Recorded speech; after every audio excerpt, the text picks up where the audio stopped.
Hello student, Chitransh academy में आपका स्वागत है। आज हम लेकर के आए हैं जीएस का बायोलॉजी का कुछ इम्पोर्टेंट क्वेश्चन लेकर के आए हैं। तो उसमें हम आज आपको जो है जीएस में से बायोलॉजी के कुछ क्वेश्चन हम जो आज बताने चल रहे हैं आपको, क्योंकि जीएस में बायोलॉजी के भी 2-3 क्वेश्चन हर एक एग्जाम में आते हैं। तो आज हम बायोलॉजी बताएंगे। इसी तरीके से जीएस के सभी जो इम्पोर्टेंट क्वेश्चन आए हुए हैं, चाहे वो बायोलॉजी से हो, फिजिक्स हो, केमिस्ट्री हो या फिर हिस्ट्री ज्योग्राफी हो, सभी से रिलेटेड हम जो है 1 बाय 1 क्वेश्चन कराते रहेंगे। इम्पोर्टेंट क्वेश्चन जो आए हुए हैं, तो आज हम क्या जो है बायोलॉजी के कुछ क्वेश्चन लेकर के आए, तो उसको हम कराने चल रहे हैं। तो चलिए देखते हैं। पहला क्वेश्चन है हीमोग्लोबिन में कौन सी धातु होती है? कौन सी धातु होती है? पहला ऑप्शन है कॉपर, दूसरा है मैग्नीशियम, तीसरा है सी नंबर आयरन और डी है जिंक। तो ऑप्शन नंबर सी सही होगा, आयरन होता है। कौन सी धातु होती है? आयरन होती है। आयरन की कमी से कौन सा रोग होता है? एनीमिया रोग होता है। कौन सा रोग होता है? एनीमिया रोग होता है। उसके बाद कॉपर देखते हैं। तो कॉपर किसके लिए आवश्यक है? प्रकाश संश्लेषण में प्रयोग होता है। कॉपर प्रकाश संश्लेषण भी आवश्यक है, और इसकी कमी से एक तरीके की पौधों में बीमारी होती है जिसको बोलते हैं डायबैका सूट्स। ठीक है, इसकी कॉपर की कमी से जो है पौधों में ये इस तरह की कमी से कौन सा होता है? तंत्रिका तंत्र सिस्टम का जो है रोग होता है। कौन सा होता है? तंत्रिका रोग होता है इसमें। और जिंक की कमी से इंसुलिन कार्यकी के लिए आवश्यक होता है, और इसमें जो है उपापचयी क्रिया प्रभावित होती है। ओके, सेकंड क्वेश्चन देखते हैं। गुणसूत्रों पर जीवों की उपस्थिति का क्रम क्या है? क्वेश्चन नंबर 2, गुणसूत्रों पर जीवों की उपस्थिति का क्रम है कौन सा? गोलाकार होता है, कुंडलिनीकार होता है, रेखाकार होता है, या उपरोक्त में से कोई नहीं होता है? तो कौन सा होता है? गुणसूत्रों पर जीवों के रेखाकार होता है, लीनियर होता है। ठीक है, उसके बाद ए बी रुधिर वर्ग के लिए व्यक्ति दिया जा सकता है। कौन सा? ए बी रुधिर वर्ग के लिए व्यक्ति के द्वारा कौन से ग्रुप का जो है रक्त दिया जा सकता है? ए को, बी को, इसमें जो क्वेश्चन है वह ए बी रुधिर वर्ग के व्यक्ति दिया जा सकता है। ए को, बी को दिया जा सकता है, या ए बी को दिया जा सकता है, या ओ को दिया जा सकता है।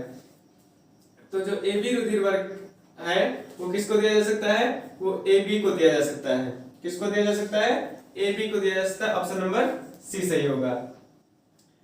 तो जो यहाँ ओ ग्रुप है, इसमें देखें ओ ग्रुप क्या होता है? ओ ग्रुप बोलते हैं सर्वदाता होता है। क्या होता है? सर्वदाता होता है। और ए बी को क्या बोलते हैं? सर्वग्राही होता है। ठीक, ए बी सर्वग्राही होता है और ओ सर्वदाता होता है। ठीक है, इसमें इसको नोट कर लें, ऑप्शन नंबर सी सही होगा। उसके बाद नेक्स्ट क्वेश्चन चलते हैं। विलियम हार्वे ने किसकी खोज के लिए प्रसिद्ध है? विलियम हार्वे किसकी खोज के लिए प्रसिद्ध है? किसकी खोज किया था उन्होंने? रक्त परिसंचरण का। किसका खोज किया था? ऑप्शन नंबर सी, रक्त परिसंचरण का खोज किया था। ठीक है, ऑप्शन नंबर सी, रक्त परिसंचरण का खोज इसने किया था। नेक्स्ट क्वेश्चन है, बेरी रोग किस विटामिन की कमी से होता है? तो बेरी रोग किस विटामिन की कमी से होता है? विटामिन B1 की कमी से होता है। किस कमी से होता है? Option number B, vitamin B1। Vitamin A है, विटामिन B1 है, विटामिन सी है और विटामिन B12 है। तो किसकी कमी से होगा? विटामिन B1 की कमी से होगा, जिसको बोलते हैं, इसका नाम क्या है? थायमीन। क्या बोलते हैं? थायमीन होता है। इसका नाम विटामिन B1 को क्या बोलते हैं? थायमीन। ठीक है, तो ये थायमीन है। और विटामिन ए है। क्या है? Vitamin A. तो विटामिन ए को क्या बोलते हैं? रेटिनॉल। क्या बोला जाता है? रेटिनॉल बोला जाता है। और इसकी विटामिन ए की कमी से कौन सा रोग होता है? Night blindness. कौन सा होता है? नाइट ब्लाइंडनेस, इसको बोलते हैं रतौंधी। ठीक है, विटामिन ए की कमी से कौन सा रोग होता है? रतौंधी होता है। उसके बाद विटामिन सी है। विटामिन सी को बोलते हैं एस्कॉर्बिक एसिड। क्या होता है? एस्कॉर्बिक एसिड होता है। और ये इसकी कमी से कौन सा रोग होता है? स्कर्वी रोग होता है। और विटामिन ए की कमी से कौन सा रोग होता है? रतौंधी। विटामिन B1 बेरी और विटामिन B12 जो होता है इससे ब्लड की कमी हो जाती है, रक्त की कमी। तो विटामिन बी12 से क्या होती है, रक्त की कमी हो जाती है। ओके, चलिए नेक्स्ट क्वेश्चन देखते हैं। नेक्स्ट क्वेश्चन 6 नंबर क्वेश्चन क्या है, मेढक में दांत होते हैं, किस तरीके के दांत होते हैं मेढक में, होमोडोंट। किस तरीके के होते हैं, ऑप्शन नंबर ए सही होगा, होमोडोंट। ऑप्शन नंबर बी क्या है, थीकोडोंट। और ऑप्शन नंबर सी क्या है, हेटेरोडोंट होता है, और उपयुक्त में से कोई नहीं। तो ऑप्शन नंबर कौन सही होगा, ए सही होगा, होमोडोंट। तो होमोडोंट कैसे होते हैं, एक तरीके समान तरीके के जिसमें जो समान तरीके के दांत पाए जाते हैं उसको बोलते हैं होमोडोंट।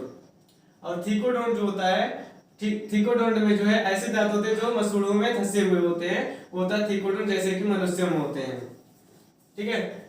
और हेटेरोडोंट जो होता है, हेटेरोडोंट डिफरेंट तरीके के जो दांत होते हैं, मतलब अलग अलग तरीके के, जैसे मनुष्य में अलग अलग तरीके के दांत पाए जाते हैं, तो वो क्या होता है, हेटेरोडोंट बोलते हैं उसको।